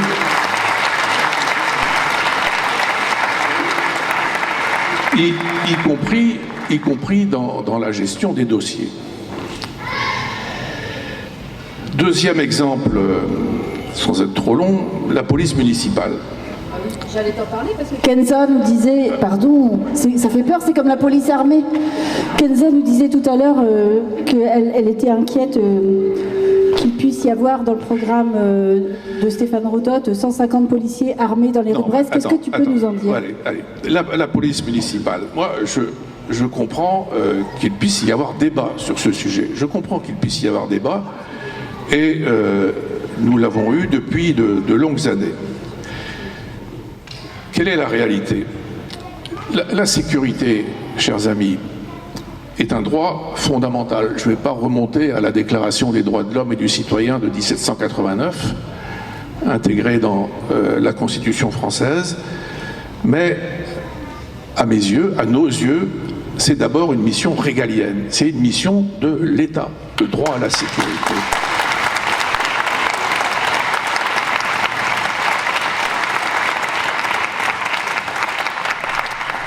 C'est bien entendu la police, mais c'est aussi la justice. C'est éventuellement, c'est pas souhaitable, mais ça arrive, la prison. Ce ne sont pas des compétences municipales. D'abord, ce sont des compétences de l'État. Mais moi, je ne connais aucun maire. Il y a 34 000 communes en France. Je ne les connais pas tous, bien entendu, mais je ne connais aucun maire qui ne se préoccupe pas des questions de sécurité, ne serait-ce que parce que le maire, à la différence d'autres, j'allais dire d'autres élus, non, d'autres responsables, est à ce qu'on appelle à portée de baffe. Vous vous baladez dans la rue, on vous interrompt, on vous interroge. Donc, je ne connais aucun maire qui ne se préoccupe pas des questions de sécurité. Avec tout de même, je suis élu depuis un certain temps, certains disent depuis trop longtemps, mais on verra dimanche prochain, une évolution qui, à mes yeux, est absolument incroyable. Il y a 15 ans, 20 ans, quand il y avait un problème de sécurité, on disait « mais que fait la police ?» Aujourd'hui, on dit Que fait le maire? Voilà. Sujet complexe. Hein. Il y a les crimes, bien entendu, malheureusement, les délits, mais aussi les incivilités qui pourrissent la vie de nos concitoyens, les véhicules incendiés, les tags, etc. etc. Et depuis longtemps, je regarde Pierre Maille, le premier contrat local de sécurité avec l'État a été signé en 1999. Nous travaillons donc depuis longtemps avec les différentes autorités étatiques, je dirais au jour le jour, mais chacun dans ses responsabilités. Sans remonter trop loin, en 2021, nous avons signé une convention de sécurité entre la ville de Brest et l'État, avec la création de ce qu'on appelle la brigade de tranquillité urbaine, que vous pouvez voir dans les rues. C'est extrêmement important, la création d'un lieu d'accueil des victimes, extrêmement important.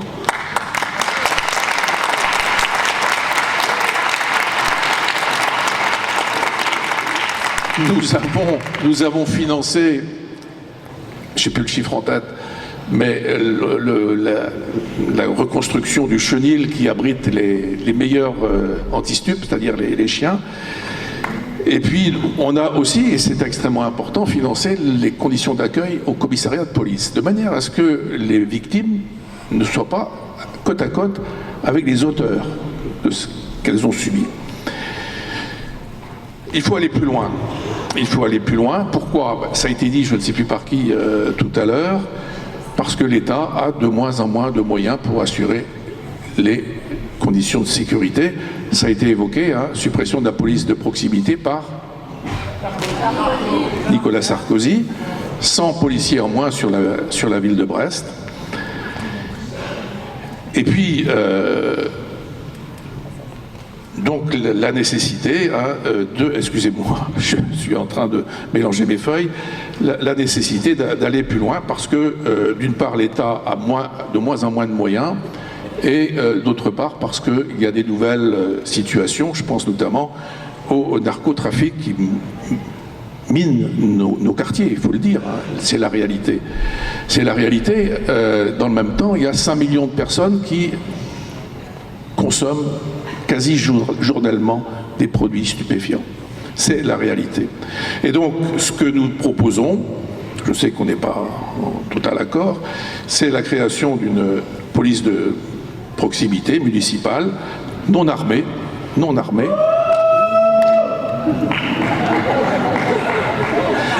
Je ne sais pas le sens de dire à ce ou, mais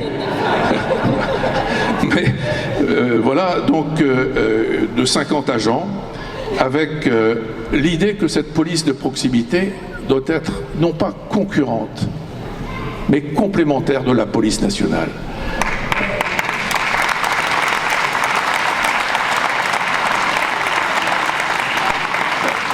Pour celles et ceux qui lisent la presse nationale, il y a eu un très bel article dans Le Monde, très beau journal, qui décrivait la situation à Nice, où effectivement la police municipale et la police nationale sont en situation de concurrence avec une police municipale qui est bien mieux équipée que la police nationale. Et ça, il faut le refuser. Voilà. Alors, on me dit, enfin je l'ai lu, hein, c'est le maire de Gouesnou qui dit que demain il sera le premier flic de Brest.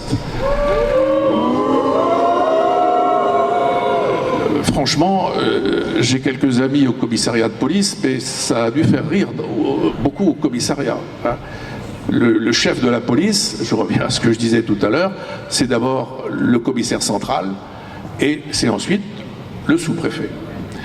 Voilà, j'arrête sur ce point de la sécurité qui est un sujet qui nous occupe et préoccupe, mais je voudrais quand même vous livrer quelques réflexions. Parce que notre programme municipal ne peut pas se résumer à ces deux dossiers que je viens de vous présenter. Il faut aller au-delà. C'est quoi les dossiers qui nous occupent et nous préoccupent? C'est d'abord le logement. Le logement.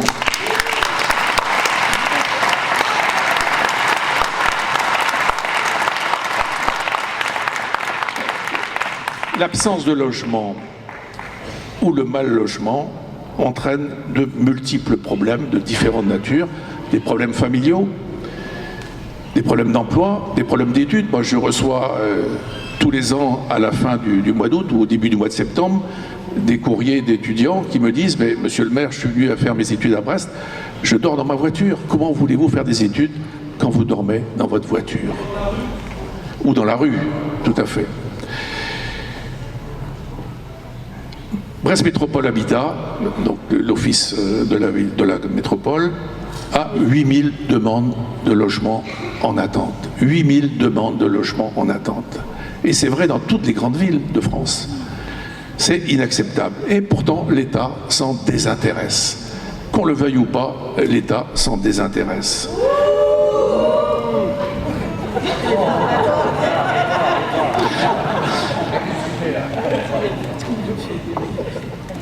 Le gouvernement de M. Macron a décidé en 2019 de baisser les APL avec la conséquence et la réduction des loyers sociaux. BMH, que je préside, a perdu 23 millions d'euros. 23 millions d'euros de recettes en moins, c'est-à-dire de recettes qui auraient pu servir soit à l'entretien, soit à la création de logements neufs. Voilà, et donc je pense, mais ça n'est pas qu'un problème, c'est aussi un problème national, hein, il faudra une forte volonté politique, au plan local bien sûr, mais au plan national, pour revenir sur ces situations inacceptables. Et puis,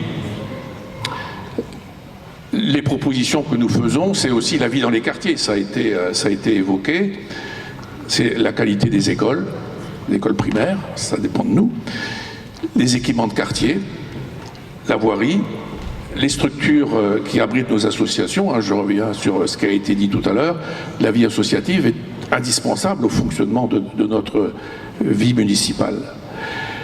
Voilà, donc pour terminer, pour conclure, j'ai été long, Brest, je crois, est une ville extraordinaire. Brest est une ville magnifique.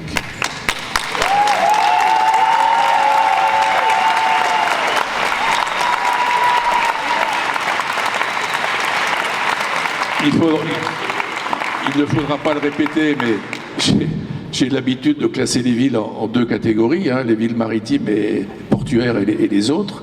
Voilà, on a la plus belle rade du monde, mais en tout cas, depuis maintenant un certain nombre d'années, j'ai eu à la fois l'honneur et le bonheur de servir cette ville, une ville qui a changé de visage, mais qui a surtout changé de mental. Les Brestoises et les Brestois sont fiers de leur ville, et je voudrais que vous les applaudissiez.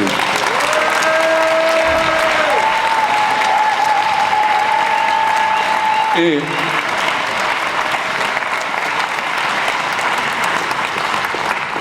sans attaquer la droite, mais quand même un petit peu. La droite aurait été au pouvoir depuis une vingtaine d'années. Le tram, non, il y aurait toujours le trolley. Hein. Les capucins, non.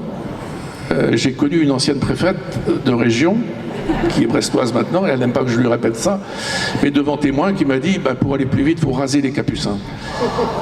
Et oui. Le téléphérique, etc., etc. Le port du château, et puis les opérations de renouvellement urbain qui sont actuellement en cours, tant sur Bellevue que sur Recouvrance. Tout ça a contribué à rendre cette ville beaucoup plus agréable qu'elle ne fut dans le passé. Et je crois que il faut continuer. La gauche doit continuer. Merci à vous. François, ce soir, nous avons le plaisir d'avoir non pas un Miossec, mais deux Miossec pour le prix d'un. Parce qu'il y a notre ami commun Jean Miossec qui est ici, et je crois qu'il avait prévu de dire un petit quelque chose. Alors, Jean, s'il te plaît, viens.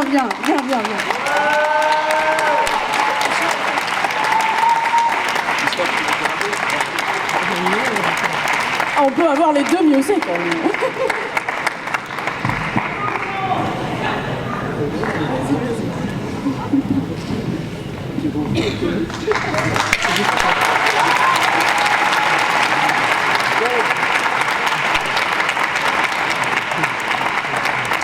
Bon, je vais bien vous parler en tant que membre de Diguemer.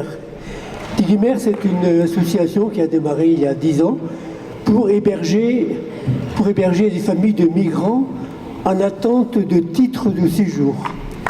Alors,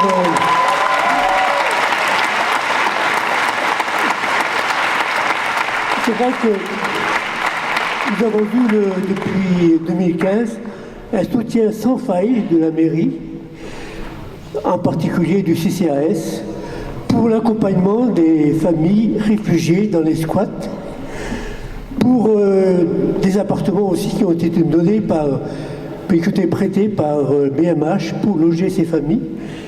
Et puis aussi, comme nous avons aussi une subvention pour le fonctionnement. Je voudrais signaler aussi la tribune signée en 2020 avec Tristan Fourou pour demander au gouvernement de créer un accord provisoire de travail aux étrangers privés de droit.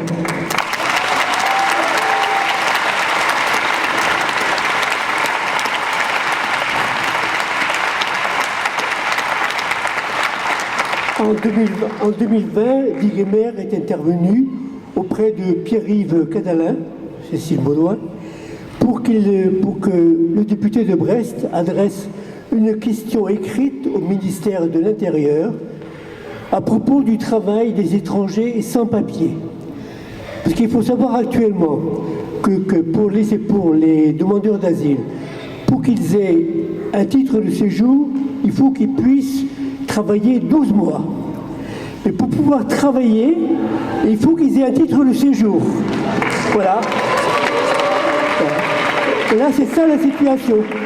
Alors, Pierre-Yves Cadalin a adressé une question écrite au ministère de l'Intérieur à ce sujet, en 2020. Et puis actuellement, eh bien, je voudrais vous signaler que le gouvernement espagnol vient de régulariser 500 000 sans-papiers.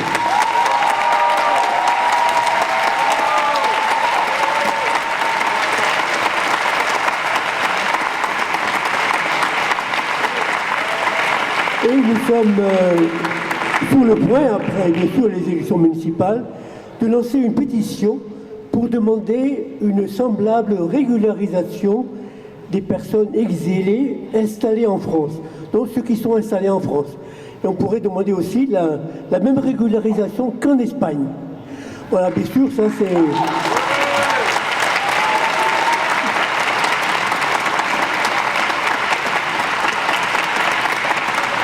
Bon, ça ne relève pas du conseil municipal, mais on espère qu'on aura le soutien de la gauche pour le prochain gouvernement après les présidentielles de 2027. Voilà, merci beaucoup.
Merci beaucoup.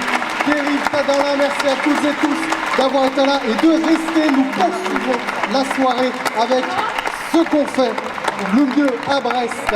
Un peu de musique et bien sûr, dimanche, on va voter pour la gauche rassemblée.